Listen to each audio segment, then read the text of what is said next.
entonces, no sé si nos quiere apoyar, hermanita, por favor.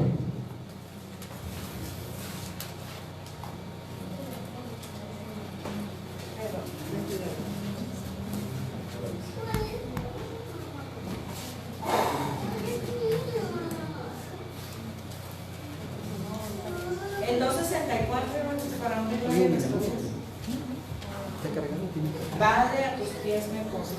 43. Padre, a tus pies me postro, rompe mis prisiones duras, oh, responde mientras llamo, pon tu espíritu en mí, pon tu espíritu en mi alma, hazme lo que se requiera, hazme puro en todo, libre del pecado, pon tu espíritu en mí. Mientras Cristo intercede, mientras oro yo humilde, lo que necesito dame, pon tu espíritu en mí, pon tu espíritu en mi alma, hazme lo que se requiera, hazme puro en todo, libre del pecado, pon tu espíritu en mí. No deseo ofenderte, viviré para agradarte y en el corazón guardarte. Pon tu espíritu en mí, pon tu espíritu en mi alma, hazme lo que se debiera, hazme puro en todo, libre del pecado, pon tu espíritu en mí. Amén. Amén. Vamos a colocarnos de rodillas, hermanos, con mucha reverencia para poder pedir la dirección de nuestro Dios.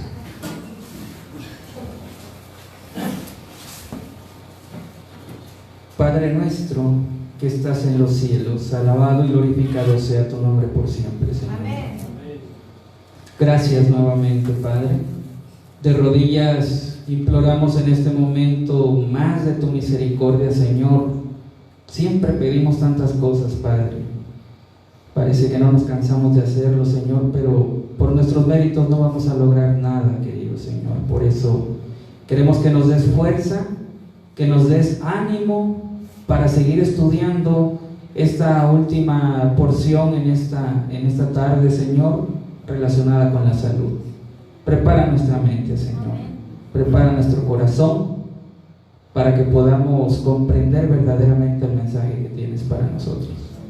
Agradecemos, Señor, de antemano que nos escuches, porque te pedimos estas bendiciones en el nombre de nuestro Señor Jesucristo. Amén. Amén.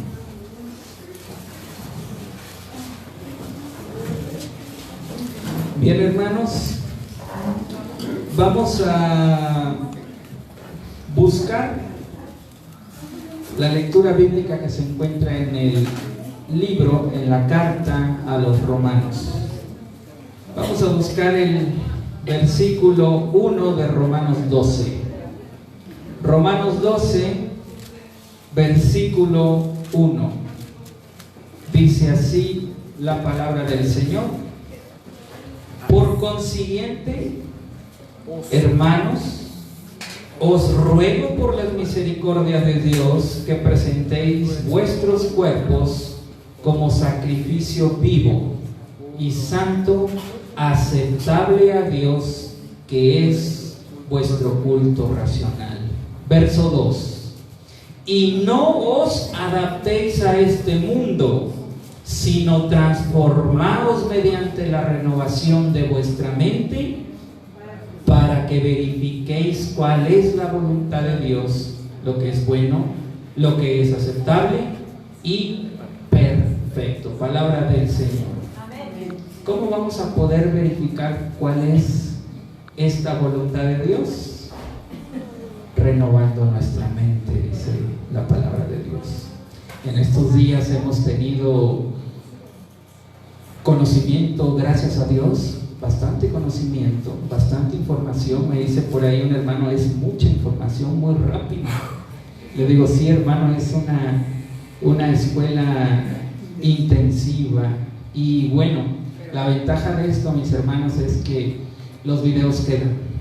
Y si algo por ahí nos perdimos, podemos repetirlo, podemos volver a verlo. El material yo se los voy a pasar para que ustedes puedan repasar con más tiempo en casa, donde quiera que se encuentren. Y por supuesto, hermanos, como dice aquí, necesitamos renovar esta mente que en muchos de nosotros, incluyéndome, se ha adaptado a este mundo. Dice el Señor, no os adaptéis a este mundo, transformaos vuestra mente. Vamos entonces a continuar con el tema, queridos hermanos. Ya estuvimos viendo en la mañana y mediodía acerca de los tóxicos relacionados con las enfermedades tumorales. Ahora vamos a ver que estos tóxicos es lo que está provocando o detonando que nuestro cuerpo funcione de forma incorrecta y vayamos reteniendo desechos tóxicos. Ojo, hay retención de líquidos, como en el caso de los pacientes con enfermedad renal, ¿sí? Como nuestro hermanito que tenemos aquí. Hay retención de linfa, como el caso que vimos al principio, ¿se acuerdan? La recetita por ahí que les di, que ya no les comenté por cuestiones de tiempo, que aparte de que nos va a servir para limpiar la linfa, también nos puede servir para limpiar nuestra sangre, darle fortaleza a nuestra sangre, porque hay algo que no les he explicado y que yo lo di por hecho, pero se los voy a comentar rápidamente. Miren, si se dieron cuenta, un 80% de los ingredientes que tenía ese preparado son grasas, ¿sí? Son grasas. Y quiero decirles algo acerca de las grasas. Algunos quizá ya lo escucharon, la mayoría no. Nuestro cuerpo, habíamos aprendido la semana pasada, que cualquier alimento que nosotros consumamos, masticamos, baja por el tracto, llega al estómago, y el estómago prepara el alimento para que pueda entrar a la verdadera digestión que se da en la primera porción del intestino delgado, que se llama duodeno. Ahí es donde las enzimas, donde la microbiota realmente hacen el trabajo de licuadora para poder destruir esos macronutrientes, proteínas, carbohidratos, grasas, y convertirlos en micronutrientes, que son vitaminas, minerales y ácidos grasos. Ahora, yo les había comentado que en ese momento se absorben los nutrientes por unas venitas que tenemos ahí, pasan al hígado, el hígado desintoxica, lo manda al corazón y el corazón avienta esos nutrientes a todo el cuerpo. ¿Se acuerdan que les expliqué eso? Bien. Sucede con todos los nutrientes excepto con uno, las grasas. Y esto es interesante que lo sepamos.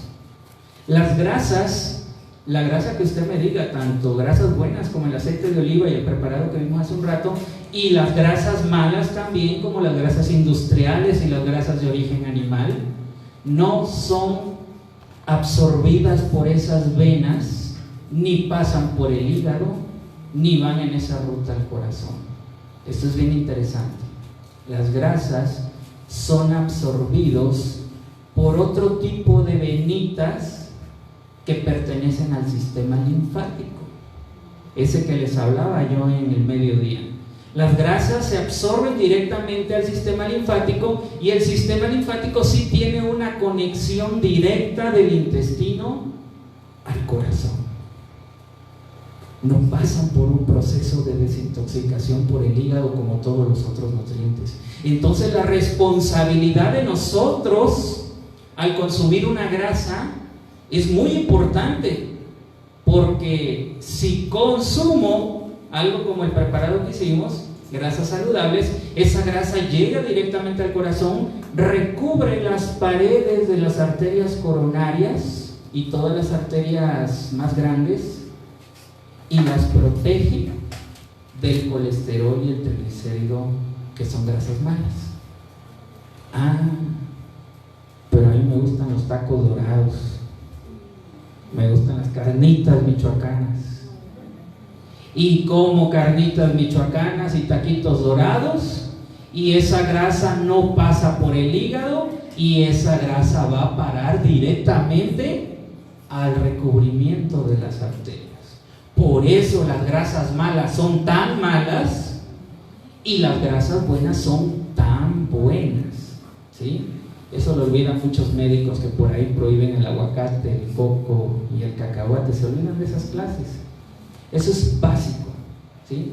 Por eso, aparte de que nos va a servir la receta que vimos ahí para limpiar el sistema linfático, nos va a servir para limpiar las arterias, porque esa grasa buena va a ir directamente a las arterias, y nos va a permitir tener una salud cardiovascular. Por supuesto, tomando agua, por supuesto, haciendo ejercicio, por supuesto, descansando correctamente, y todo el estilo de vida saludable que ya conocemos en este mensaje de la verdad presente, ¿sí? Bien. Ahora, la retención de los desechos tóxicos se va a dar de la siguiente forma. Vamos a tomar una diapositiva que es la que va a estar un poquito difícil ahorita, pero si logramos comprender esto, ya lo demás se nos va a hacer más fácil. Pongan mucha atención a esta imagen. Esta imagen representa una célula, ¿sí? La célula, todos sabemos, son como los ladrillitos que construyen nuestro cuerpo, y son seres vivos, son seres vivos, y se van a dar cuenta por qué. Miren, aquí tenemos una célula completa, el núcleo celular, y alrededor tenemos otras células que son sus vecinas. ¿Ya se dieron cuenta? Aquí. Ellas viven en agua, somos 75% agua. Por lo tanto, es como si fueran pequeñas islas flotando en un mar celeste y limpio, como se ve aquí, hasta brillosito, ¿de acuerdo? Bien, las células, como todo ser vivo, van a tener que comer. Tienen que comer para funcionar. Hablábamos de la glucosa la semana pasada. La glucosa entra en este grupo de alimentos llamado carbohidratos, ¿sí? Si la célula consume carbohidratos, tiene que ir al baño. Es un ser vivo como cualquier gatito que tiene su caja de arena, su perrito que va a hacer pipí ahí en el arbolito. Espero que no vivan adentro de casa, porque quien tiene adentro de casa hace en otros lados. Si la célula consume carbohidratos y toma agua, como ustedes lo ven aquí, su desecho inmediato es ácido carbónico. Es un tipo de desecho que la célula va a tener. La célula también consume grasas, como podemos ver aquí. Supongamos que se comió un taquito de aguacate. Esa grasa que comió la consume, y su desecho es colesterol. Absolutamente todos producimos colesterol, quiero que lo sepamos. Por eso se habla de un colesterol bueno y un colesterol malo. ¿De qué va a depender el colesterol bueno y el colesterol malo? Del tipo de grasa que yo consuma. ¿Cómo huele El popó de león. ¿Han ido al zoológico y han sentido el olor del popó de león? Feo. ¿Por qué? Come carne cruda. Pero si ustedes, y se ve feo ahí, lleno de pelos, pedazos de hueso, colores así echados a perder.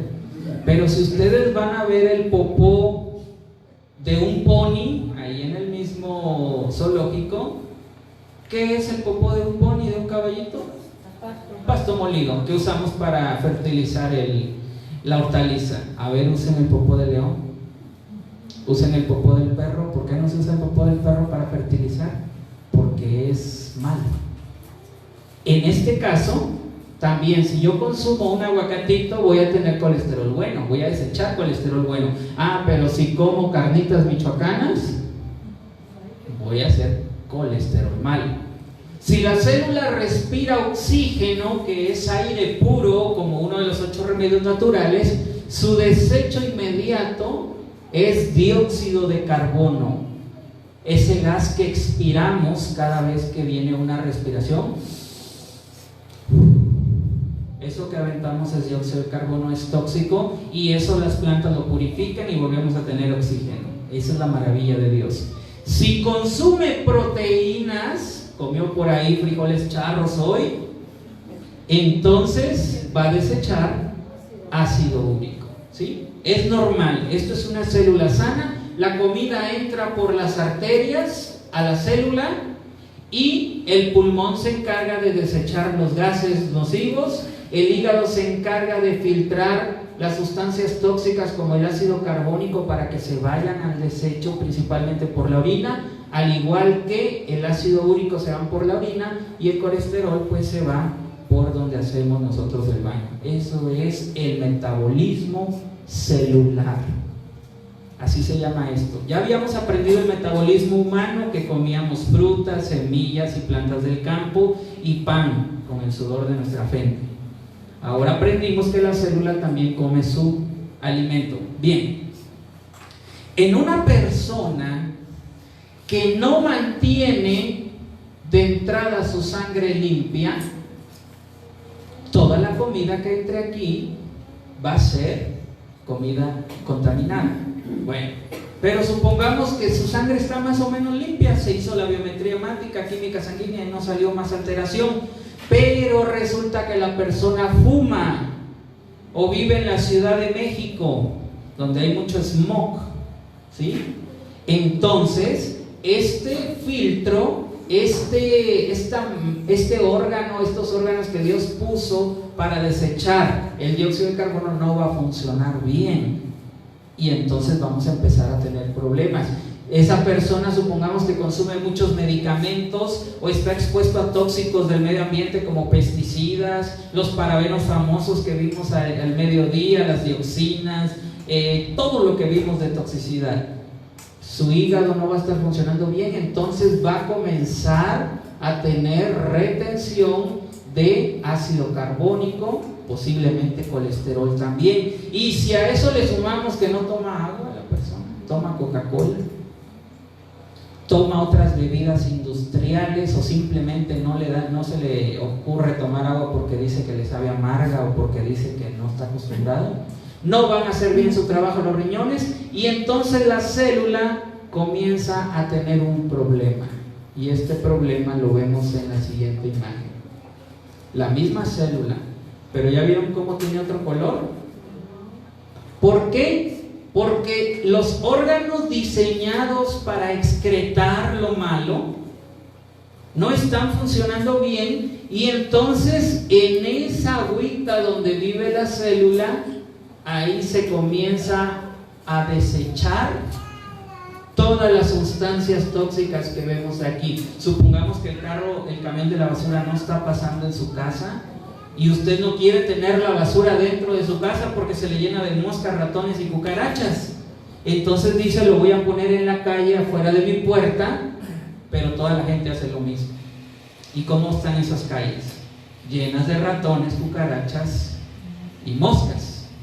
Y entonces comenzamos a tener aquí retención de sustancias tóxicas. ¿Se dan cuenta?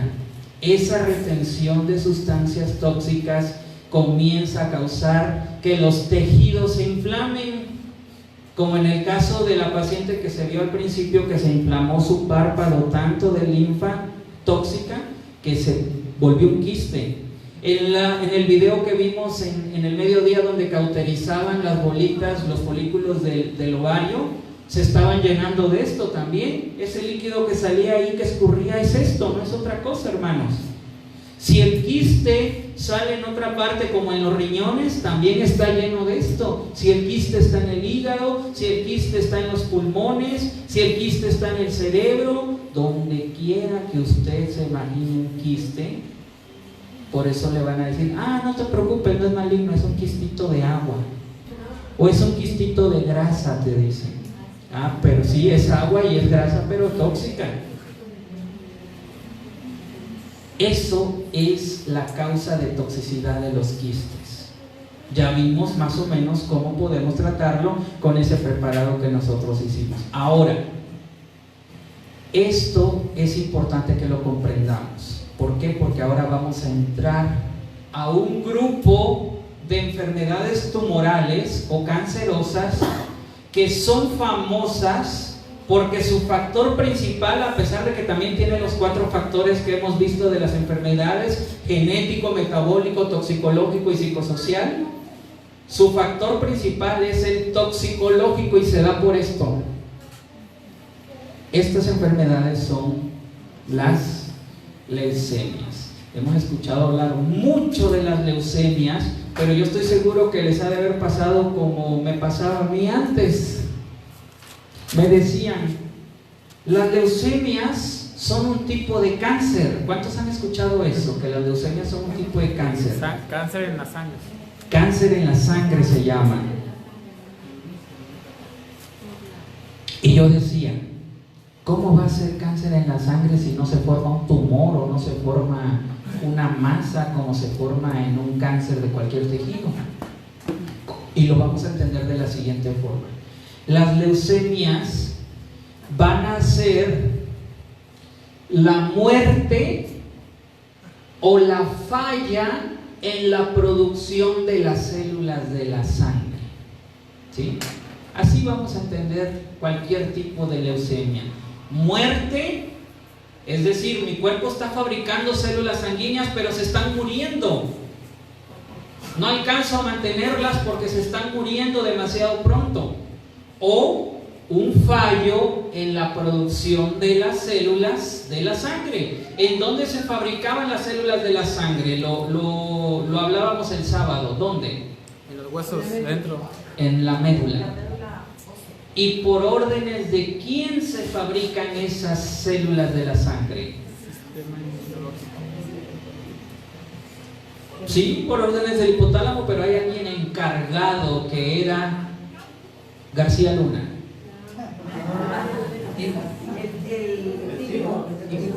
¿Ya ven por qué es bueno poner ejemplos para asociar? El timo, por supuesto. Por supuesto, el timo. El timo decide con qué velocidad se producen las células de la sangre, y la fábrica es la médula ósea, ¿sí?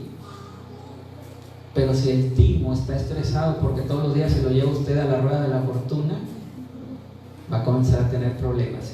Y aquí quiero establecer algo, hermanos, muy importante. Hay ciertas técnicas que se usan en la medicina convencional que van a producir fallo en la producción de células de la sangre, muy aparte de los tóxicos que ya estamos viendo. Las transfusiones sanguíneas constantes y las hemodiálisis constantes van a llegar a producir un fallo en la valga la redundancia, van a detonar un fallo en la producción de células, principalmente las plaquetas. A eso le llamamos síndrome plaquetario. De pronto los hemodializados y de pronto los que les hacen transfusiones a cada ratito ya no pueden producir plaquetas y a cada ratito les tienen que poner bolsas plaquetarias porque ya no están produciendo plaquetas, porque ya acostumbramos al cuerpo a dárselas por medio de sangre nueva. Entonces así como que el timo como que se empieza a corromper, así tipo García Luna, le empiezan a llegar con el dinero al precio y ya no quiere producir buenos soldados, ¿sí? Entonces viene ese problema. Desafortunadamente en los ministerios, en algunos ministerios médico-misioneros, se enseña y se aplica una técnica muy parecida llamada hemovacuna. ¿Cuántos han escuchado hablar de la hemovacuna? ¿Varios? La hemovacuna, ¿qué es? Sacar sangre y volver a meter sangre. Viene otra llamada plasma vacuna, que es sacar sangre, centrifugarla, tomar la plasma y volver a meterla. En la cara se pasa. En diferentes lugares, en las rodillas, en el hombro, en la nalga, donde quiera. Donde quiera la van a hacer. Así se llama, hermano, se llama nalga. Bien. ¿Perdón? Hemovacuna y otra plasma vacuna. ¿Sí? Y por ahí me encontré a alguien que me dijo, no, yo fui a España a estudiar cómo se hace la hemovacuna mayor. ¿Han escuchado hablar de la hemovacuna mayor? Yo se la voy a contar. La hemovacuna mayor es 1 litro de sangre. Le sacan a usted 1 litro y luego le meten ese mismo litro. ¿Sí? Sí, hermano. ¿Cuál es el propósito de sacar y volver a meter la sangre? De acuerdo a los defensores de las hemovacunas, esto estimula el sistema inmune y por supuesto ahí le ven una aplicación en todas las enfermedades, porque en todas las enfermedades está inmiscuido el trabajo del sistema inmune. Y sí, sí lo estimula, es cierto, lo estimula, pero trae su efecto secundario. ¿Sí?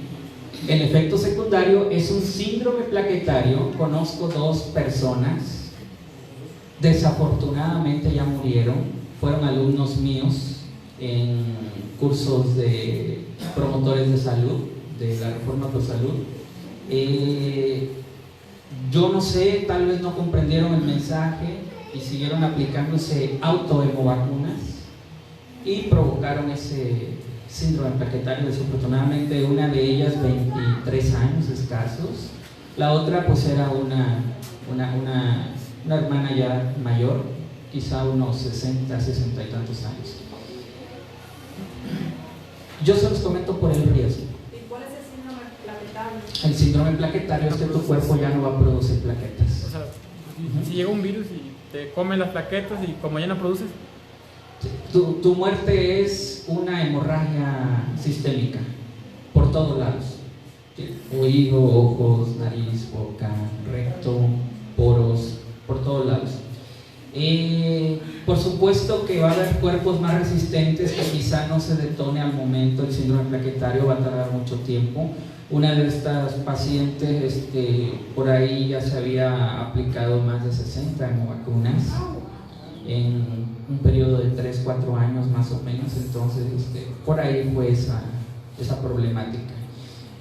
¿Y qué pasa con los hemodializados y con las transfusiones? Digo, al menos la hemodiálisis es una intervención emergente, es necesaria. Una transfusión en un accidente es necesaria, pero eso, a hacerlo ya por terapia como una hemovacuna constante, hay una gran diferencia. Por eso me gusta explicar esto a profundidad. Bien, sí, hermano. Hermano, ¿con cuánta frecuencia están haciendo este tratamiento? ¿Con cuánta frecuencia? Hay personas que lo aplican 1 o 2 por semana, y hay personas que lo aplican 1 cada 15 días, y hay personas que aplican una serie diaria, una hemovacuna diaria por un número 10-15 días más o menos. Va a haber diferentes aplicaciones, ¿sí? Cada persona que hace este procedimiento le da el giro y el costo que convenga, ¿sí? Porque hay hemovacunas que cobran 200 pesos, pero hay hemovacunas que algunos cobran 700, 800 pesos. Ajá, entonces, también por ahí la parte económica es un motivante para que se realicen estos procedimientos. Bien, la leucemia, ¿sí, hermana?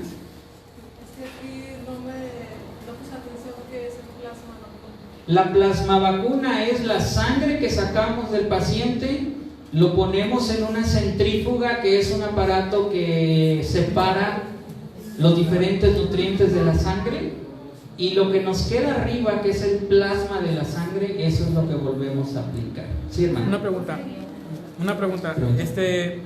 Bueno, allá como es en frontera con Estados Unidos, allá hay gente que tiene visa y va a vender su plasma.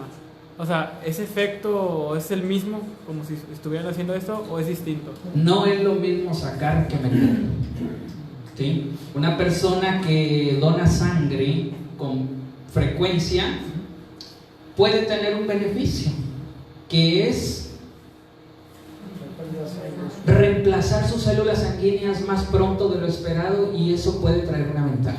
Pero cuando te sacan la sangre, te sacan cierta cantidad y la hacen en la centrífuga, sí. Te sacan la plasma, pero te vuelven a meter tu sangre. No te la vuelven a meter. No. Cuando van a donar plasma. No te la vuelven a meter. Eso se desecha. Ese es un material biológico que se maneja con MPRB, ¿sí? Que es manejo de residuos peligrosos biológicos infecciosos. Cuando tú donas plaquetas, ¿sí te vuelven a meter la sangre? No se debe de volver a meter la sangre jamás. Sí, por eso es lo que digo. Yo no sé a dónde han escuchado eso, dónde lo han visto, pero las normas en la donación de sangre o plaquetas o plasma, lo que sea, no se debe de volver a meter. ¿Por qué? Porque hay oxidación al sacar la sangre de la arteria. La oxidación es desgaste ya de las células, meterlas es toxicidad. No se debe de hacer eso. Es que se pagan tantos dólares por vender tu plasma. Hay mucha costumbre. Sí, claro, pero si tú vas a vender tu plasma, que te saquen tu sangrita y ya. ¿Sí? Te despides, le dices adiós. Tomas más juguitos verdes, por ahí comes muy bien, tomas juguitos de fruta y ya repones los líquidos. ¿Sí, hermana? Entonces la hemovacuna la hacen para el beneficio cuando la tienen No. Todavía no estamos hablando de leucemia. ¿Qué beneficio tienen de estarse haciendo? Estamos viendo comparando. El beneficio que buscan las personas que se hacen hemovacunas es supuestamente para estimular el sistema inmune de su cuerpo. Es decir, yo voy con una persona que me va a sacar la sangre y me va a volver a meter la misma sangre para mejorar mi sistema inmune en cualquier tipo de enfermedad. Yo sé que va a haber personas que van a decir, a mí me levantó la hemovacuna, yo tenía cáncer, yo tenía diabetes, yo tenía mal de amores y la hemovacuna me levantó. Yo lo sé. Pero acuérdense que lo que hemos estudiado aquí no se trata de que si funciona o no funciona. Se trata de que somos médicos misioneros y tenemos bien marcada nuestra línea de trabajo, ¿sí? Bien, ahora sí, permítame, hermana, vamos a ver.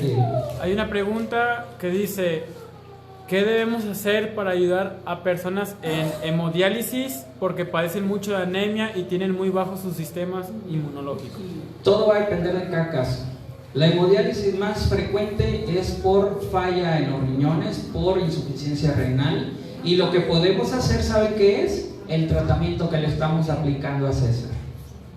Ese tratamiento nos puede revertir que se sigan utilizando hemodiálisis en los pacientes con insuficiencia renal. Bien, ¿cuál es el tratamiento que le estamos aplicando a César? Por si preguntan ahí, es lo que se perdieron por no venir a este curso. Lo siento. Hermana. Aquí estoy confundida porque dice que si le saco la sangre no se la pueden meter porque se oxida. Entonces la hemovacuna se le vuelve a poner. Claro, por eso se la vuelven a poner, por eso estoy haciendo el señalamiento de que es peligroso practicar esas técnicas. Ajá, sí, qué bueno que lo aclaramos, hermana. Bien, vamos a continuar. En las leucemias sucede algo similar, así como la hemovacuna, la hemodiálisis y la transfusión sanguínea constantes pueden producir un fallo en la producción de células de sangre, especialmente las plaquetas. Las leucemias también presentan ese problema, pero por causas diferentes, no por andarse metiendo y sacando sangre, porque no es así. Bien, para que no haya confusión. Ahora, esto en las leucemias se da por toxicidad, y en ese orden, primeramente por toxicidad, que tiene que ver toxicidad en los alimentos, toxicidad en el agua, toxicidad en el aire, toxicidad como los pesticidas, productos de petróleo, y vamos a ver también que las radiaciones electromagnéticas de baja frecuencia, mis hermanos. ¿Cuáles son las radiaciones electromagnéticas de baja frecuencia?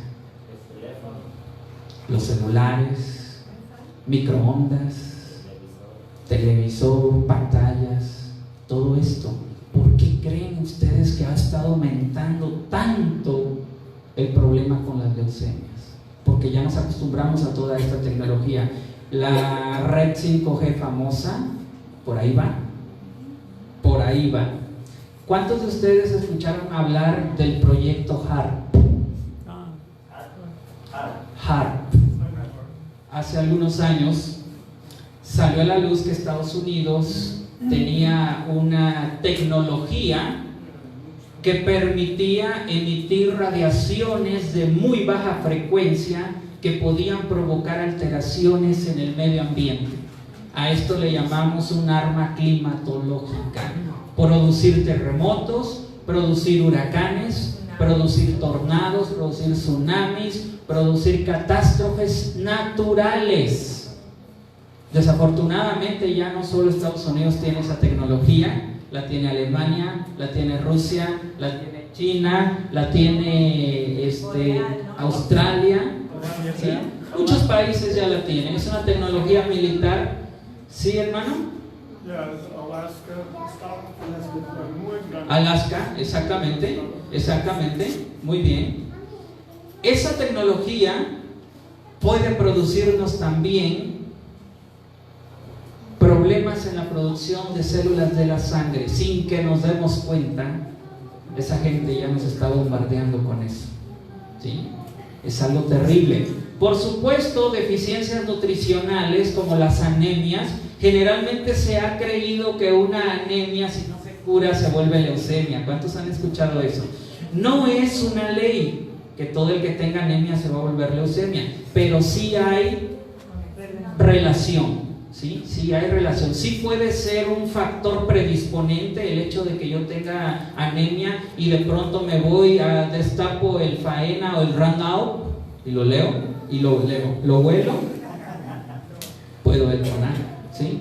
Y el estrés, que ya vimos cómo va a afectar el estrés, y de acuerdo a la cita en Mente, Carácter y Personalidad, tomo 2, capítulo 49, vimos que el estrés secaba la médula, ¿se acuerdan?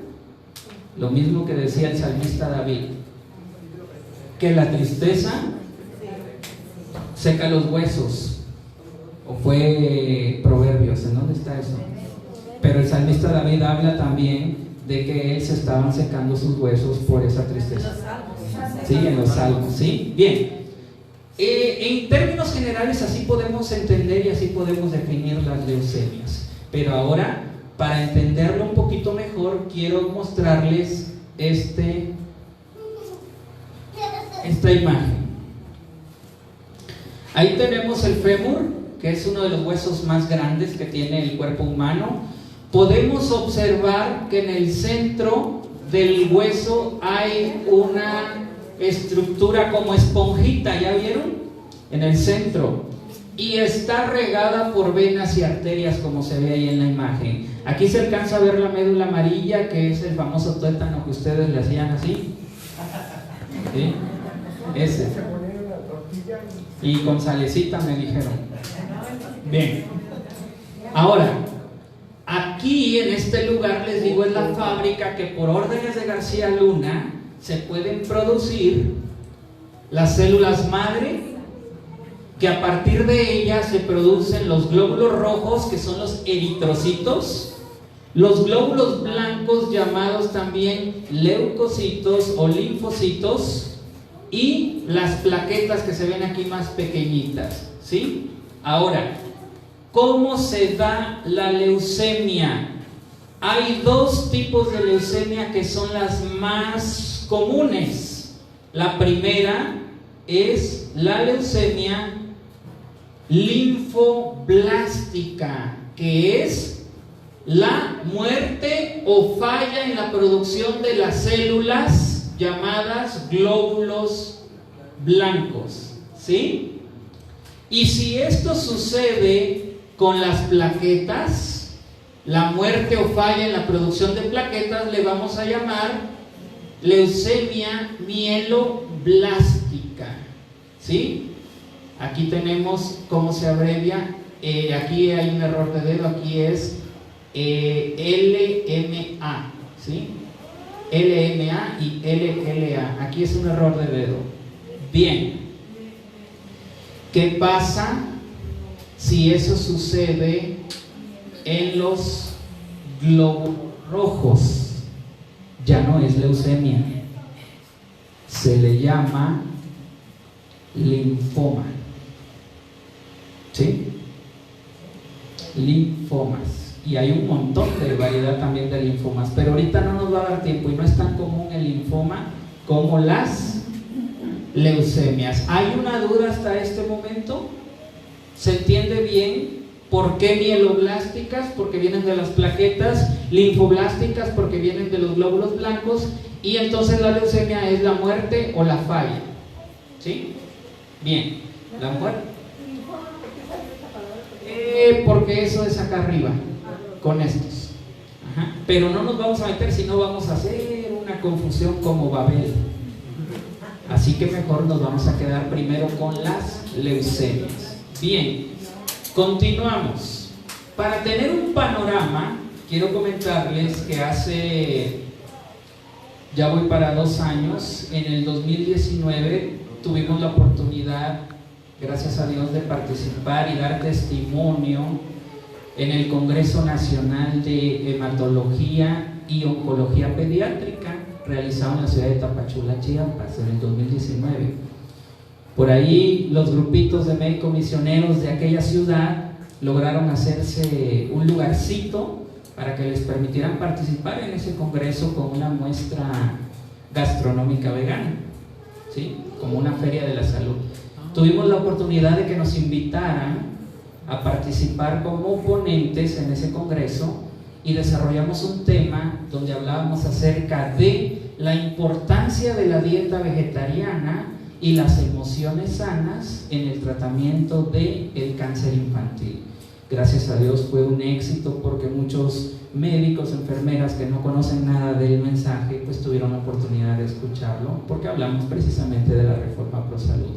El Señor nos permitió testificar ahí. Pues en ese lugar se reunieron los expertos en cáncer infantil, y hay algunos datos que quiero que tomemos en cuenta, que aprendimos en ese lugar. Miren, por ejemplo, el 5% de todos los cánceres de la población mexicana se da en niños. Poquito. Uno puede decir, imagínate, de todo el montón de cáncer, solamente 5% se da en niños. Pero chequen esto. La leucemia es la segunda causa de muerte en la población que va de los 4 a los 15 años. Segunda causa de muerte, la leucemia, Así como los adultos se mueren por diabetes, los niños y adolescentes se mueren por leucemia. Ahí ya es algo fuerte. Nosotros creemos que los niños se mueren porque se los... No voy a decir cosas feas. Que los niños se mueren por accidentes o que los niños se mueren por alguna otra enfermedad. No. Los niños se mueren mayormente por leucemia. Es el segundo lugar. ¿Sí? Bien. Otra cosa. Las leucemias son el tipo de cáncer con mayor prevalencia, alcanzando el 50%, es decir, de 2.671 muertes que hubo en el 2012, 49.7% se referían a las leucemias. Ese es un dato bien interesante. Otro dato: la leucemia aguda linfoblástica y la mieloblástica, que es la que les presenté ahorita, ¿sí?, son las más comunes de este grupo de enfermedades, con prevalencias de 83 y 13% respectivamente. Solo es para que tengamos un panorama de qué tan común es la leucemia en los niños aquí en México. Estos son datos nada más de acá de México, ¿sí? Ahora, vean cómo está esta gráfica. De todos los cánceres infantiles, miren en qué proporción está la leucemia y en qué proporción están otros cánceres, linfomas, tumores de células germinales, sarcomas de partes blandas. ¿Se dan cuenta que es poquito? Y miren qué tan alto es el índice de leucemias. ¿Por qué? Esa es la pregunta más importante y más interesante. ¿Por qué los niños están muriendo de leucemia? Hermanos, muchos niños ya nacen con leucemia. La mayoría de los casos de leucemia no son adquiridas. La mayoría de los casos de leucemia son de nacimiento. Solamente los adultos que adquieren la enfermedad ya en una etapa de adultez son adquiridas. Por ejemplo, yo sé que a lo mejor han escuchado de casos de personas: no, pues yo estaba bien y de pronto a los 20 años me dio leucemia. Ahí sí es adquirida, pero en la mayoría de los casos son de nacimiento. ¿Por qué? Esto también se investigó y quiero que vean los factores de riesgo de leucemias. Algo muy curioso que sucedió en ese congreso fue el siguiente. Un servidor era el número 6 de 13 participantes de ponencias en ese congreso, y no sé por qué, pero fue la voluntad de Dios que no me dejaban pasar. Nunca me había pasado. He estado en muchos congresos como ponente y nunca me había topado en uno que me dijeran: sí te tocaba a ti, pero vamos a dejar que pase primero el otro, después te toca, y ahora le toca al otro, después tú, y así me mandaron hasta el número 13, hermanos. Yo creo que por mi tema, el tema que estaba yo manejando, porque todos tenían así temas un poco más convencionales, ¿sí? Más convencional. El uso de la quimioterapia en niños con no sé qué y no sé qué, la utilización del medicamento fulano de tal en casos de tal lugar, cosas así, ¿no? Yo no sé por qué el Señor tenía sus planes. El primer ponente en ese congreso fue el presidente de la Asociación de Oncología Pediátrica del país, y él sale con todo la pomposidad que tiene un presidente de la Asociación de Oncología, y entonces una mamá, porque llevaron niños con leucemia a ese congreso, que los sentaron hasta adelante, así niños ya con quimio, ya peloncitos y todo eso, y una mamá se levanta y le dice: doctor, quiero hacer una pregunta. A la hora de preguntas después de su ponencia, quiero que me diga usted si es posible prevenir la leucemia de los niños mexicanos. Y agarra el doctor y dice: bueno, no hay ningún estudio que nos muestre alguna forma de prevenir la leucemia, así que no hay. Yo me sorprendí, porque yo llevaba datos de investigadores, especialmente, ahorita les voy a mostrar los autores, de la universidad, por cierto, de acá de Guadalajara, investigadores de la Universidad de Guadalajara, que fueron a hacer estudios al estado de Villahermosa, el estado de Veracruz y el estado de Chiapas sobre la leucemia. Y yo me sorprendí, porque dije: pero estos hombres ya tienen identificados los factores de riesgo de las leucemias. ¿Cómo es posible que alguien dice que no se puedan prevenir? Es lo que le decía yo a un hermano que preguntó algo el sábado. Cuando tienes un puesto tan alto, ya no te interesa actualizarte. Y entonces miren estos datos. Los factores, cuando me tocó a mí al final, al número 13 en esa ponencia, al comenzar mi tema, le respondí a esa mamá. Y le dije, señora, quiero responder la pregunta que no era para mí, pero se la quiero responder. La leucemia se puede prevenir.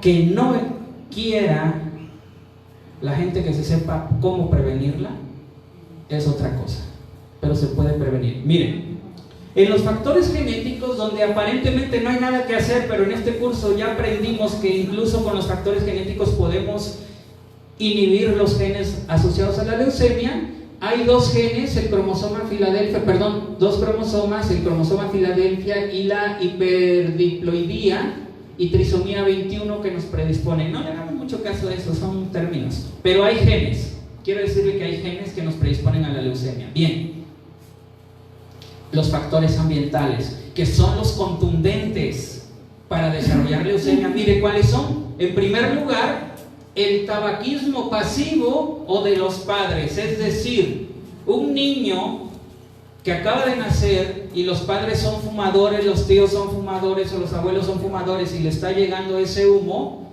el niño puede desarrollar leucemia. O si los padres fumaron cuando el bebé estaba en el vientre, ¿sí? Ahí ese es el primer factor ambiental, el más fuerte del desarrollo de la leucemia. Número 2, exposición a pesticidas y órganos fosforados. ¿Cuáles son los órganos fosforados? Todos los productos insecticidas, herbicidas, fertilizantes, porque creemos que solo es lo que sirve para matar. También los fertilizantes agroquímicos son órganos fosforados y ellos van a causar intoxicación, no al bebé ni al niño. ¿A quién creen ustedes que le va a causar? A la mamá.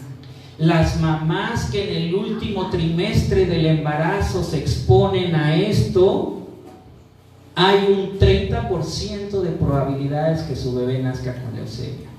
Muy peligroso. Por eso irse a vivir al campo es una bendición que Dios nos regala. Exposición a fertilizantes y campos petroleros. Hicieron el estudio en todo el Golfo de México, las zonas petroleras, desde la zona norte de Veracruz, donde está Poza Rica, donde está esa zona, hasta la zona sur como Coatzacoalcos, Villahermosa, toda esa zona que es petrolera. Se descubre que es el tercer factor de predisposición a la leucemia. Si la mamá embarazada va de visita a esos lugares, no es necesario que viva ahí. Tan solo con que vaya de visita y respire todo el humo de las empresas petroquímicas, tiene 30% de desarrollar leucemia ese bebé que lleva dentro. Interesante. Y miren al factor número 4 que identificaron estos investigadores. Ahí están los autores, Ahí están los autores por si ustedes quieren buscar información, apellidos y el año de sus publicaciones. Este de acá abajo, Riviera Luna, es de la Universidad de Guadalajara. Los campos electromagnéticos de frecuencia extremadamente baja, que se abrevia SEM, la misma OMS ya lo publicó en el 2019. La misma Organización Mundial de la Salud dijo, las mamás que están expuestas a la radiación electromagnética de las pantallas, microondas, redes como los celulares y todas esas antenas, tienen predisposición para que sus hijos nazcan con leucemia. ¿Sí, hermano? Yo vivo a 5 metros de una antena tercera. Tiene usted ese riesgo. Tiene usted ese riesgo. Pero hay que ver los otros factores. El factor genético, mi alimentación, mi relación con Cristo, que me permite tener un desarrollo psicosocial correcto, ¿sí? Todo eso también tiene que ver mucho. Entonces, cuando les mostré esto ahí en el Congreso, les dije, si evitamos todo esto y llevamos un estilo de vida saludable, por supuesto que se pueden prevenir las leucemias, ¿sí? Se pueden prevenir. Bien, A todo esto le vamos a llamar factor toxicológico, que ya lo hemos visto en otras enfermedades. ¿Cuál era el factor toxicológico de la diabetes? ¿Quién lo recuerda? El factor toxicológico de la diabetes, ya los voy a empezar a ver feo, porque no me están respondiendo. Puse una lista de más de 30. Edulcorantes. Edulcorantes. Los edulcorantes es el factor toxicológico en la diabetes, los sustitutos de azúcar, los alimentos industrializados. En el caso de la leucemia, estos son los factores toxicológicos de ella, ¿sí? Por eso le llamamos toxicidad. Cuando nosotros pensemos en leucemia, piensen en toxicidad. No sé a qué hora tengo marcada. Son las 8:03. No, 7:03. Perdón, es que este reloj no cambió. Perdón. 7:03. Ok, bien. Así de sencillo entendemos las leucemias. Ojo, quiero darles la primera recomendación para tratar una leucemia. Otra vez les recuerdo y doy por hecho que ya entendemos que ya mi paciente está trabajando con los 8 remedios naturales y le vamos a sumar lo que les voy a dar a continuación. La mejor forma para deshacernos de la leucemia, ¿y saben cuál es el quinto que ya no ocupo aquí? La radiación en general. La radiación como los procesos como... En fábrica hay mucho. Ok, en las fábricas, en las ¿cómo se llama? Laguna Verde, una planta nucleoeléctricas, ¿sí?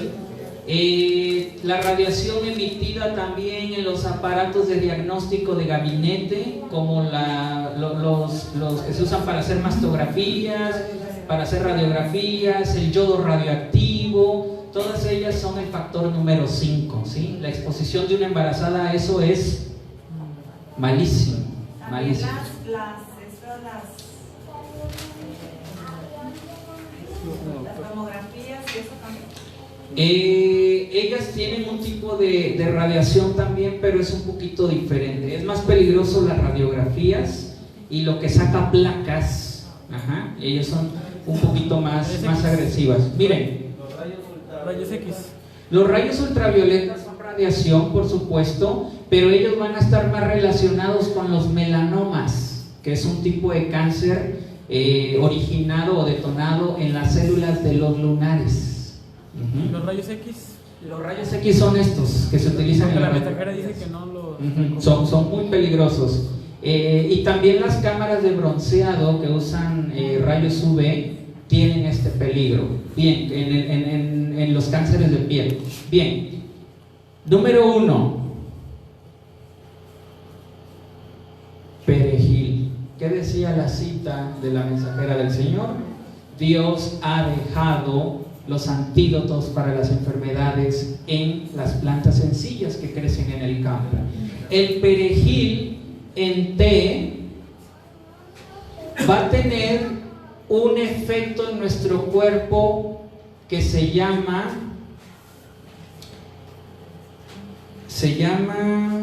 yo tampoco he cenado, hermanos. Se me fue por ahí el término, ahorita me voy a acordar.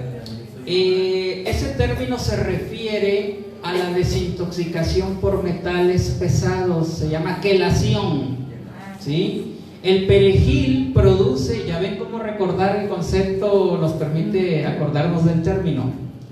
Nos permite aplicar quelación mucho más efectiva que las terapias de quelación que se aplican en los departamentos de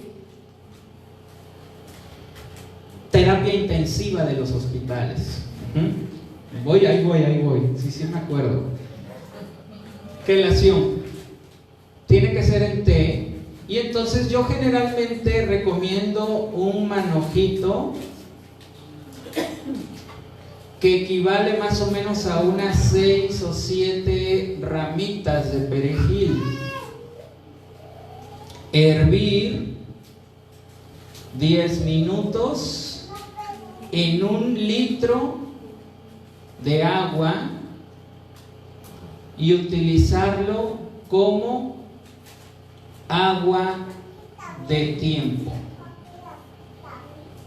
Quiero decirles que esto es como que un estándar, pero ya lo vamos a adaptar de acuerdo a cada paciente. Por ejemplo, si es un niño, pues le vamos a dar la mitad, ¿sí? Si es un bebé que está tomando leche materna, ¿quién creen que se va a tomar ese litro de perejil? La mamá, ¿sí? Bien, aquí la mitad va a ser en niños, y esto generalmente no nos lleva mucho tiempo. Generalmente es suficiente hacerlo 15 días, más o menos, algunos poquito más, algunos poquito menos. Apenas estamos en quelación, ¿sí? Quelación significa desintoxicación. Todo esto más hidroterapia. Les decía yo a uno de los grupos que tuvimos la clase de hidroterapia hace unos días, que nos tocó tratar a un señor que se veía normal. Llegó a una brigada que teníamos, le aplicamos el baño de vapor y le aplicamos la diálisis percutánea, nada más de remojar los pies en agua con sal, y en ese momento estábamos en un espacio abierto. Todo el lugar se llenó de olor a pesticida. El señor cuando llegó no olía a pesticida, todo eso estaba dentro de su sangre y estaba dentro de su hígado. Con esas hidroterapias sacamos todo eso. Eso, más unos 15 días de este té, nos permite eliminar tóxicos que son el detonante. No es la cura todavía, apenas estamos en el factor de la toxicidad. Sí, hermano. Bueno, cuando un paciente expide todo eso, ¿hay un riesgo de pasarlo a nosotros? En ese momento ya no, porque ya el hígado del paciente hizo todo el trabajo, ¿sí? Huele porque queda materia, pero ya no estamos en ese riesgo. Sí, hermano. El baño de vapor es muy importante, y la diálisis percutánea, que es la de remojar al paciente en agua con sal y que le ponemos por ahí jamaica. ¿Sí, hermano? ¿Puedo hacer ese tratamiento yo? En el caso de usted le puede ayudar, pero el caso de usted es más asociado con la radiación del sol, y para ello la siguiente recomendación que voy a dar ahorita en unos momentos. Hermana, ¿una pregunta? Era lo mismo, me preguntó el hermano, pero ¿por cuántos días es la hidroterapia? La hidroterapia va a ir más o menos igual a la parte del té, ¿sí? Pero intensivo, 15 días diario, intensivo. Ya después, durante el tratamiento de reversión de la enfermedad, que tiene que ver con nutrientes, epigenética, factor psicosocial y todo eso, ya podemos hacerlo, a lo mejor no diario, pero sí 2-3 veces por semana, el tratamiento de hidroterapia, ¿sí?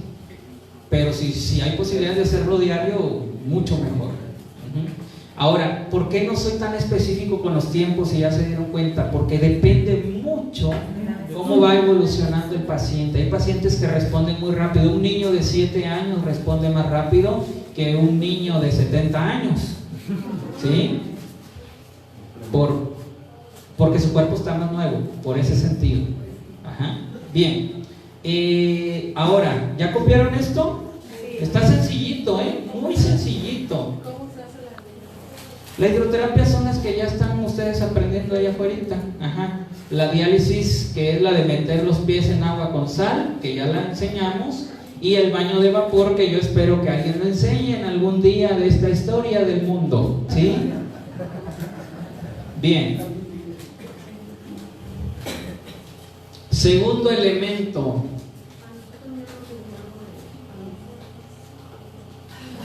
Si hay algo, y aquí es para el hermano Demetrio, si hay algo que elimina todo tipo de radiación, incluyendo la radiación nuclear, es el carbón activado. Yo quiero contarles que en el estado de Veracruz existe la única planta nucleoeléctrica de nuestro país y la más grande de América Latina. La planta nucleoeléctrica llamada Laguna Verde, en la zona norte del estado de Veracruz, emite tanta radiación nuclear que la han comparado con Chernobyl, pero la de Veracruz es 10 veces más grande que Chernobyl. Así que el día que vengan las catástrofes y que se le ocurra por ahí a un volcancito que está cerca hacer erupción y reviente Laguna Verde, solo la gracia de Dios nos va a salvar. Porque vean lo que hizo Chernobyl con todo el mundo. Chernobyl no fue en Rusia nada más, en la Unión Soviética, fue todo el mundo que afectó. Imagínense esta. Esas son las catástrofes que a mí me dan miedo de verdad. ¿Sí? Cerca de ahí se están yendo a vivir al campo. Ahora, en ese lugar, las vacas que pastorean alrededor tienen radiación. Los peces que viven, porque está pegadito al mar, los peces de ahí tienen radiación. Las poblaciones aledañas a Laguna Verde tienen radiación también. ¿Y saben qué hace la Secretaría de Salud? Los ha obligado a hacer lo siguiente: todos los trabajadores y empleados de Laguna Verde, además de sus trajes de bioseguridad, tienen que consumir un sobre de carbón activado antes de entrar y un sobre de carbón activado después de salir. Las poblaciones aledañas, ahí van las camionetitas de la Secretaría de Salud dando sobrecitos de carbón activado a toda la población de forma gratuita para que diario estén consumiendo carbón activado. El carbón activado ha demostrado desintoxicar o prevenir la intoxicación incluso nuclear. Así que imagínense lo que hace con otro tipo de radiación o con otro tipo de tóxicos. El carbón activado, generalmente en estos tratamientos recomendamos, si es en polvo, es un poquito mejor o un muchote mejor, ¿sí? Media cucharada. Como buscamos desintoxicar, aquí no nos va a ayudar mucho con aceite de oliva, nos va a ayudar más con agua.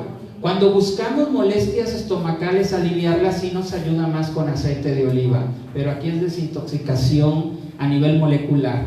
Entonces, media cucharada en medio vaso de agua, que vendría siendo aproximadamente 125 mililitros. Puede ser tibia para que sea un poco más fácil que el paciente lo disuelva y lo pueda pasar. 3 veces al día. Preferentemente antes de cada alimento, porque si ustedes consumen el carbón después de un alimento, lo que va a absorber son los gases y por ahí algunos nutrientes del alimento. Tiene que ir en ayunas forzosamente, ¿sí? ¿Cuánto tiempo lo vamos a hacer? Más o menos lo mismo que el otro. 15 días es un periodo estándar que se puede alargar o se puede disminuir dependiendo del caso, ¿sí? Si es bebé, nuevamente, ¿quién creen que lo va a tomar? La mamá. Si es de 2 años para arriba, va a ser la mitad de la dosis. Niños. ¿Alguna pregunta hasta aquí, hermanos? Hermano, cuando dice que cuando hay dolor de estómago, que toma uno carbón, es con aceite, ¿qué tanto es? Bueno, nada más es suficiente con lo que se pueda disolver. Por ejemplo, no vamos a tomar 125 mililitros, vamos a quedar pobres, hermano. ¿Sí? A lo mejor unas 2 o 3 cucharaditas de aceite con un poquito de carbón es suficiente para que haga efecto. Bien, hermano. Bueno, por ahí escuché pero no estoy seguro, a ver si lo aclara, que cuando se consume demasiado carbón activado puede llegar a estreñir a la gente. Hay algunos intestinos que sí se estreñen por eso, pero en este caso acuérdense que yo les dije algo en las clases de allá afuera, hay prioridades, ¿sí?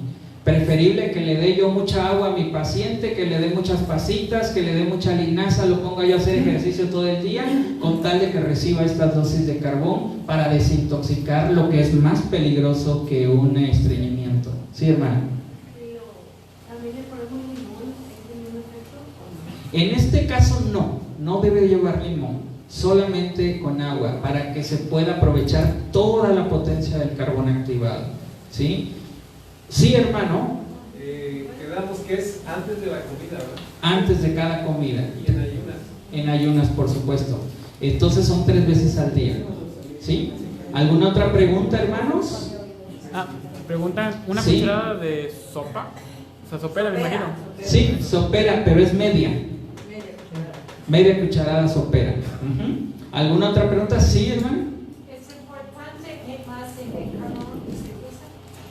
¿La clase del carbón? Ok, el carbón debe ser vegetal y debe ser activado. Más que el tipo de madera, tiene que ser activado. ¿Sí, hermano Demetrio? Si después de los 15 días no se ve ningún remedio, puede uno seguir. Ok, no se va a ver ningún remedio ahí todavía. No, porque apenas estamos en la fase de desintoxicación.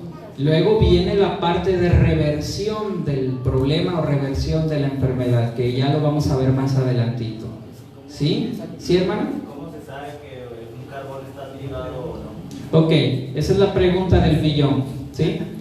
El carbón activado tiene una diferencia con el carbón normal. El carbón normal es tóxico por una sencilla razón. El carbón normal no tiene oxígeno.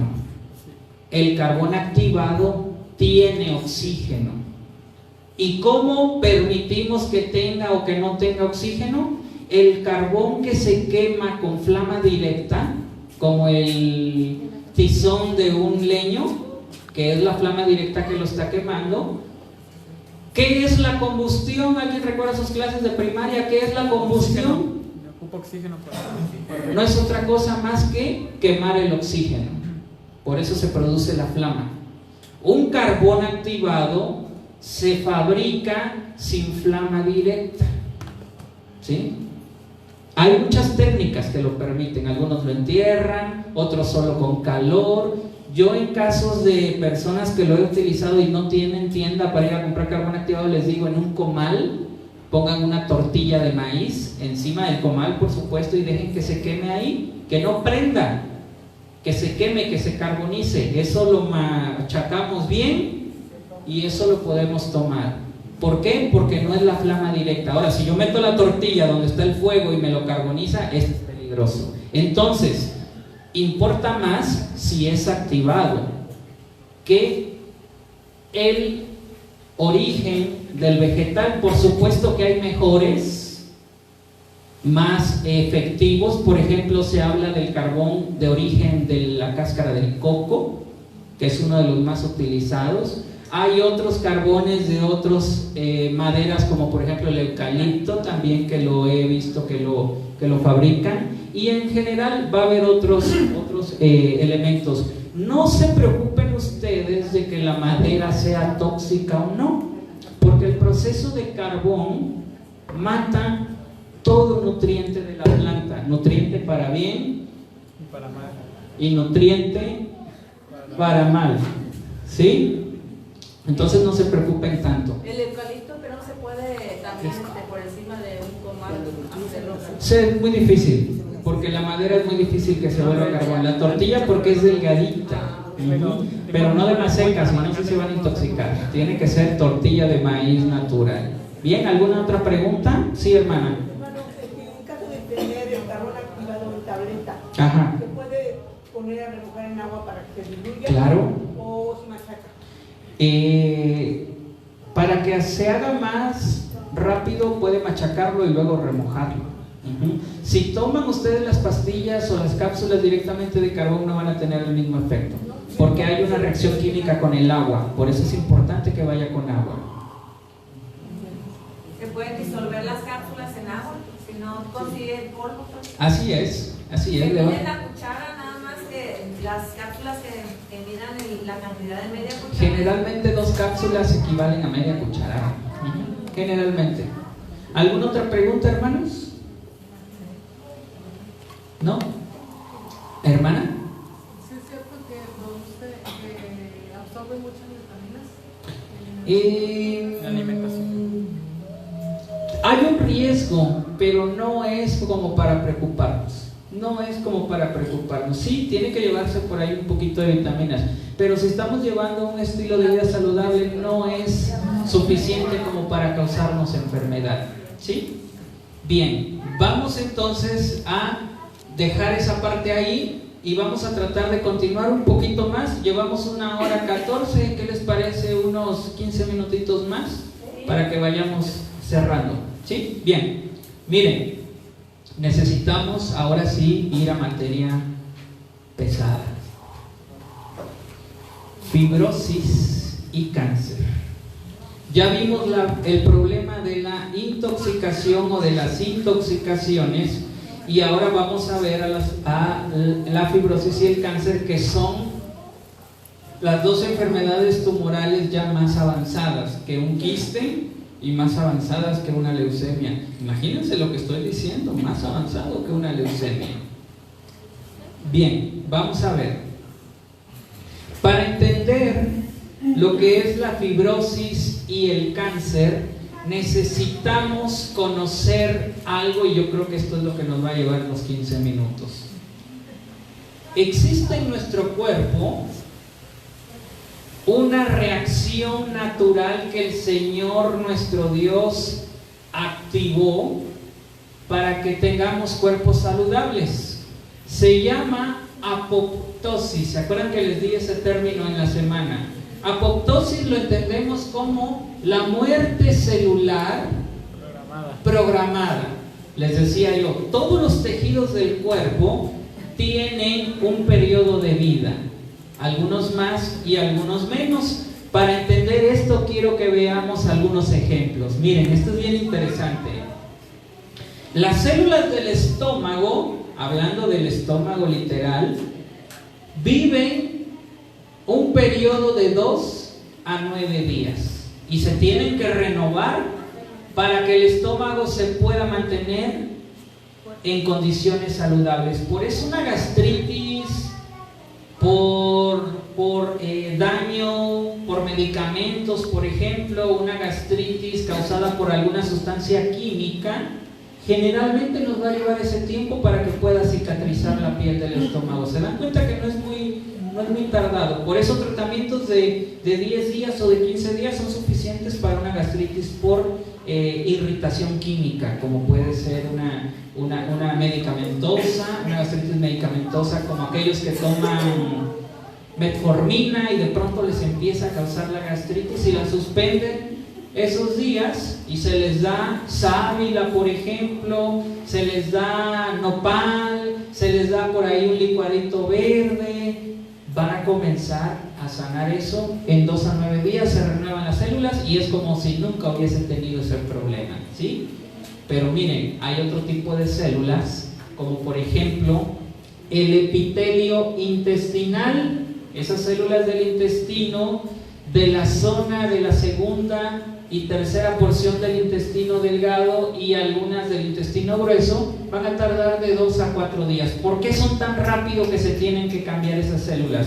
Porque reciben demasiada toxicidad de los alimentos, y eso es lo que nos permite afirmar que no existe tal cual las plastas pegadas en el intestino, que dicen que llevan 10, 15, 20 años y que la muerte empieza por el colon. No, porque en 4 días se renuevan esas células, ¿sí? Para no sufrir ese riesgo, ¿sí? Ahora vean, el colon, más o menos lo mismo. De 3 a 4 días todas las células del colon se tienen que renovar. Por eso cuando se hace un estudio llamado coprocultivo, que es un cultivo microbiológico del popó. ¿Sí? No hagan caras, hermanos.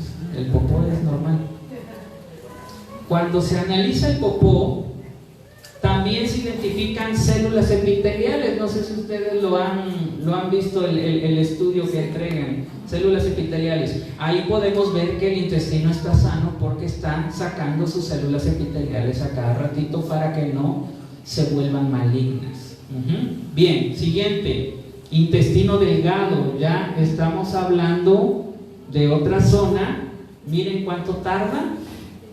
20 días. Pero ¿saben por qué? Porque estamos hablando del duodeno, la parte donde se encuentra la mayor cantidad de microbiota de todo el organismo. Por lo tanto, tienen que aguantar al menos 20 días para que la microbiota tenga posibilidades de ir cambiando de célula en célula para pegarse y que puedan hacer su trabajo. ¿Sí? Bien, otro ejemplo. Los hepatocitos, las células del hígado, hermanos y hermanas, tienen un periodo de vida de entre 6 y 12 meses, ¿sí? Entre medio año y un año tarda una célula del hígado para regenerarse. Y aún así el hígado es muy regenerable, ¿sí? Por eso, sí, hermano. Por eso es tan difícil. prolongada su curación, Entre comillas, porque mira, una cirrosis con un tratamiento adecuado, con la ayuda de Dios, se puede revertir en 3 meses, y las más ya en fase muy avanzada, quizás 6 meses, medio año más o menos, con un tratamiento bien establecido y con la ayuda de Dios, ¿sí? Pero hay tejidos que pueden tardar añísimos en regenerarse. Por ejemplo, ahorita los vamos a ver. Miren los alvéolos del pulmón, las células de nuestro pulmón, en 8 días se renuevan. Qué interesante. El Señor por eso a cada uno le puso y le marcó su tiempo. Ahora quiero que vean lo siguiente, y esto me los va a poner muy tristes. Espero que no se pongan tan tristes. Los adipocitos, las células que almacenan grasa, las lonjitas. Miren cuánto tarda en renovarse. 8 años. ¿Por qué creen ustedes que es tan difícil que un paciente pueda ver resultados que lo convenzan en la reducción de tallas? Porque hay que acelerar la renovación de adipocitos que naturalmente duran 8 años. ¿Sí? Quiero decirles algo, los adipocitos no nada más están en las lonjitas, ahí es donde más se concentran, pero hay adipocitos adentro del músculo también, hay adipocitos adentro del hígado, hay adipocitos adentro del corazón, hay adipocitos por donde quiera. Por eso un hígado graso es muy peligroso, por eso un corazón graso es tan peligroso como se ha manifestado en las enfermedades cardiovasculares, ¿sí? 8 años, hermanos. Y miren, otro peor, músculos. Por eso aquel que se va al gimnasio a hacer pesas ya lleva 6 meses y no ve nada más que le crecen los brazos y se desanima, ¿sí? 15 años aproximadamente tarda la regeneración o la apoptosis, que es la muerte celular programada en las células del músculo. Los científicos han hecho un cálculo y ellos nos dicen que en promedio el cuerpo se renueva de todas sus células cada 15 años. Por eso es muy marcada la diferencia entre una persona, una jovencita de 15 años y una jovencita de 30 años. Porque es un cambio completamente que se ve en una persona después de 15 años. En un varón también, un jovencito de 15 años, cuando ya tiene 30 años ya ni se parece. Y ya no les digo, ya no les cuento a los 45, Y ya no les cuento a los 60. Y ya no les cuento a los 75. Ya quisiéramos, aunque sea, tenerlos de 40, ¿verdad? ¿Por qué? Porque en promedio las células se renuevan cada 15 años completamente, ¿sí? A esto lo podemos entender como la muerte celular programada. Pero ahora, quiero que entendamos esto. Las células, ¿se acuerdan ustedes que leímos un texto en el libro Patriarcas y Profetas que decía que cuando Adán se rebeló contra Dios, es decir, cuando pecó, las criaturas inferiores se rebelaron contra él? ¿Saben quiénes son también criaturas inferiores? Las células, les decía yo al principio, son seres vivos. Y saben ustedes una cosa, hermanos, hay cosas que nuestra mente finita no puede comprender, como por ejemplo, yo me imagino y yo tengo especulación de que las células tienen inteligencia. Yo puedo ver en su comportamiento que las células tienen inteligencia. Yo no sabría decirles en dónde la tienen, porque aparentemente no tienen cerebro, o a lo mejor tienen un cerebro diferente al de otros seres vivos. Pero las células son seres vivos desde el momento en que respiran, toman agua, comen alimento y defecan como cualquier otro ser vivo. Y sobre todo se reproducen. ¿Y cuál era la firma de nuestro Dios en su creación viva? ¿Recuerden? Las células tienen ADN. Casi la función perfecta. Exactamente. Cuando la mensajera del Señor dice en sus libros la máquina viviente, yo me acuerdo de esto. Somos responsables de millones de seres vivos que hay en esta máquina, ¿sí? Por eso, hermanos, cada vez que usted destape su Coca-Cola y se la empine, recuerde que usted es responsable de esos millones y millones de seres vivos que hacen que funcione nuestro cuerpo. Cada vez que usted quiera utilizar antibióticos, quimioterapia, tóxicos como los pesticidas, acuérdese que usted es responsable y que Dios le va a pedir cuentas de todo esto. Ahora, con base en esta cita de que los seres vivos inferiores se rebelaron contra Adán, también con nosotros, cuando nosotros nos rebelamos contra Dios, es decir, cuando pecamos, ahí es donde enlazamos el factor psicosocial, espiritual, y entonces ellas se rebelan contra nosotros. Y les voy a decir algo: todo el tiempo, todos los días, a todas horas, y esto los científicos lo han demostrado, millones de células que hay en nuestro cuerpo no se quieren morir, no quieren hacerle caso a la muerte celular programada. La misma intención que la serpiente antigua le dijo a Eva mediante una mentira, no morirás, también las células lo han adoptado y no se quieren morir. Por eso mutan. De ahí viene un problema.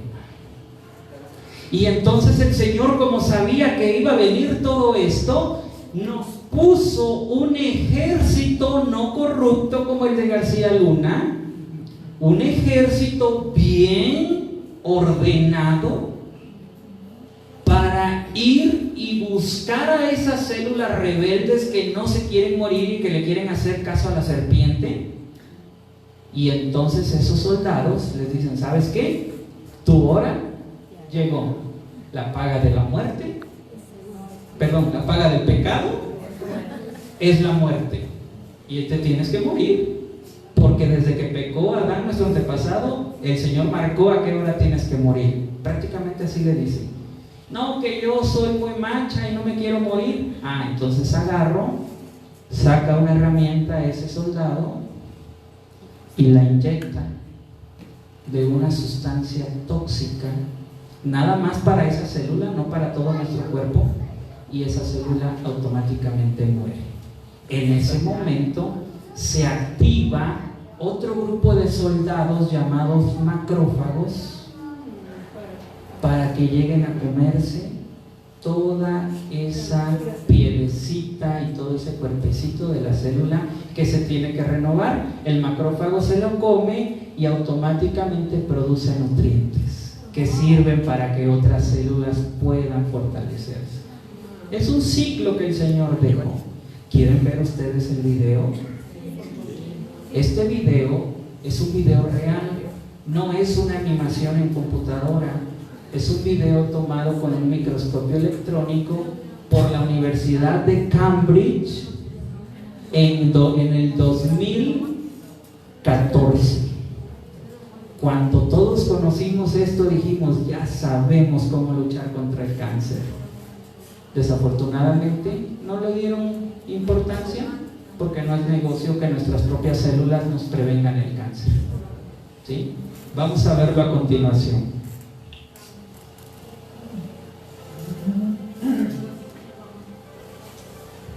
Esta es la que no se quiere morir, la roja, y ellas son los soldados. Miren, esta no se quiere morir. Llegan, la inyectan y como que explotara, miren, ¿se dan cuenta? Se ilumina y comienza a destruirse. Otra.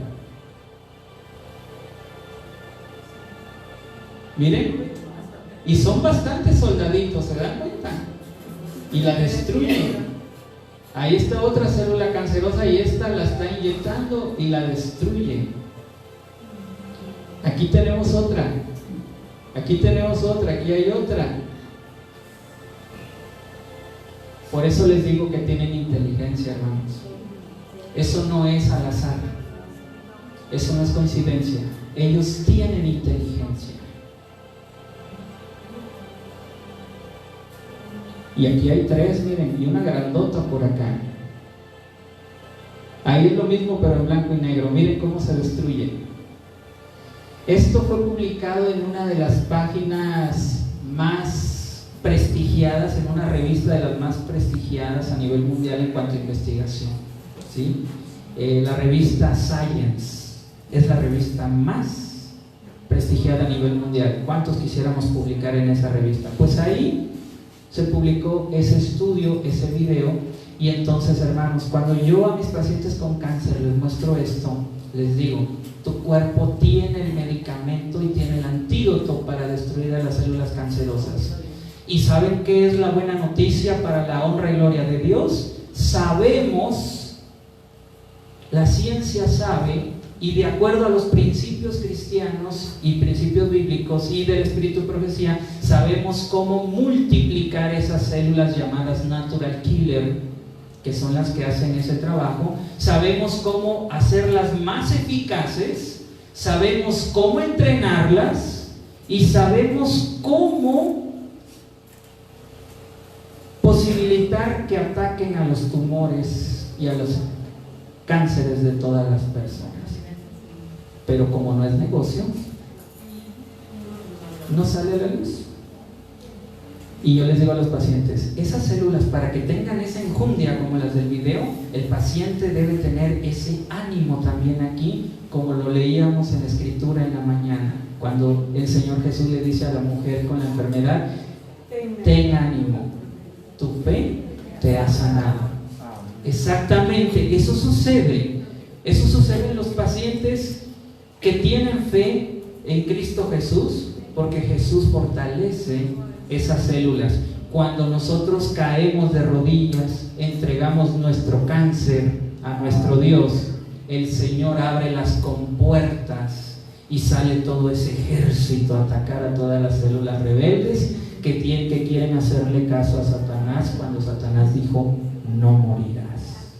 El pecado está hasta dentro de nuestro cuerpo, hermanos, y la paga del pecado también. Pero hay esperanza en Cristo Jesús.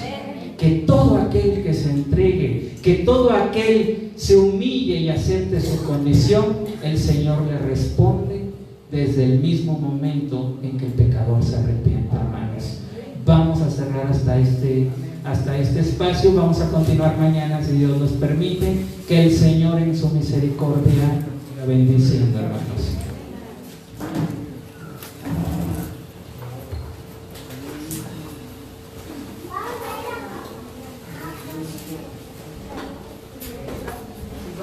Vamos a entonar un canto. Le vamos a pedir aquí a nuestra hermanita que nos apoye para terminar.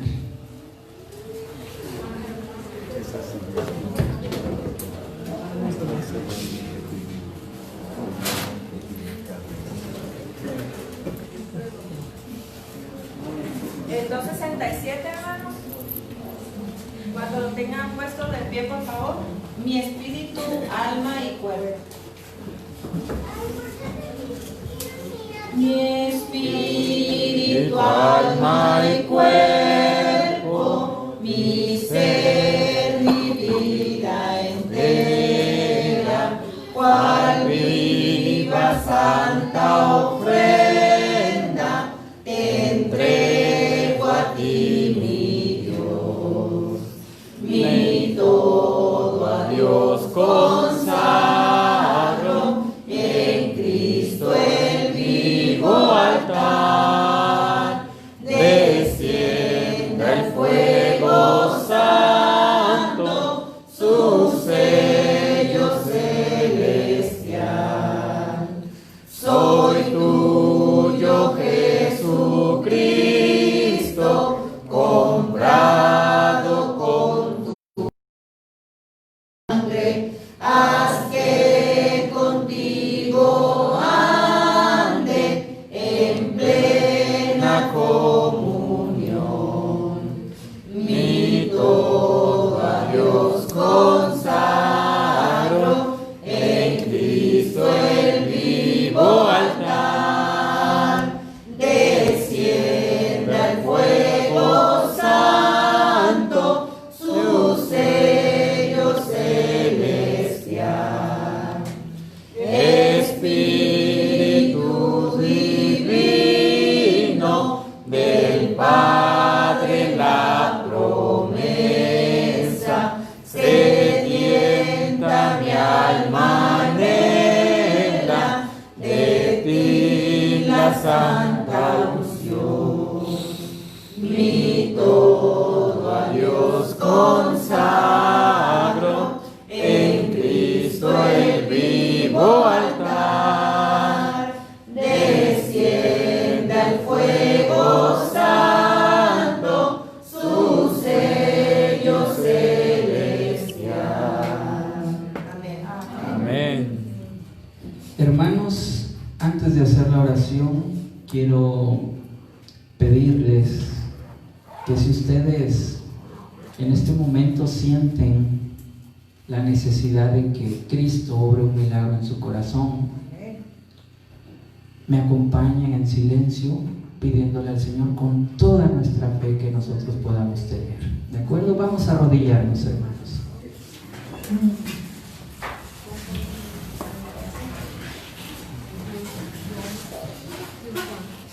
Padre nuestro que estás en los cielos, bendito y alabado seas por toda la eternidad, Señor. Gracias te damos en esta noche porque hemos conocido la maravillosa maquinaria viviente que es este cuerpo, tu santo templo, Señor. Queremos pedirte perdón por las transgresiones a las leyes que hemos realizado, porque como Adán en los tiempos primeros de este mundo se rebeló contra ti, nosotros lo hemos hecho infinidad de veces, Señor. Somos tan pecadores, querido Dios, que no merecemos que tú hayas puesto centenares y millones de pequeños organismos vivos que nos defienden contra la enfermedad, Señor. Pero tú nos amas demasiado, Padre, y tienes misericordia por millares con aquellos que guardan tus mandamientos. Señor, ayúdanos a valorar todo esto. Ayúdanos a cuidar este cuerpo que es tu santo templo. Ayúdanos a ya no seguir destruyendo todos estos maravillosos seres que tú creaste desde el principio del mundo, Señor, y que nos has dejado a cargo sobre ellos. Querido Padre, sabemos que hay enfermedad en tu pueblo. Sabemos que hay enfermedad en cada uno de nosotros, empezando por mi persona, Señor. Puede ser física, puede ser mental, puede ser emocional, puede ser espiritual incluso, querido Padre, pero nosotros queremos reconectarnos contigo, queremos estar en infinita armonía con tu santa y divina voluntad. Permite que pueda ser así, Señor. Ven a habitar dentro de nosotros y ayúdanos a cuidar estos maravillosos organismos, Padre. Permite que esta luz que hemos estudiado podamos reflejarla a nuestras familias, a nuestros seres queridos, a nuestros conocidos y a todo aquel que tenga necesidad de ti, porque todo el mundo tiene necesidad de ti, Señor. Permítenos ser instrumentos que puedan trabajar para tu obra en este tiempo final. Padre, quédate con nosotros. Ten misericordia de nosotros. Te pedimos esto también junto a las bendiciones sobre el alimento que hemos de tomar, que sirva para fortalecer la maquinaria viviente, que repongan los nutrientes y que tengamos un metabolismo correcto, Señor. Gracias, Señor, por los vegetales y por las plantas del campo también. Quédate con nosotros, querido Padre. Ayúdanos a que nos des un descanso correcto también esta noche y mañana continuar con el estudio que tenemos programado. Gracias, Señor. Te damos infinitamente porque te pedimos esto en el dulce nombre de nuestro Señor Jesucristo. Amén. Amén.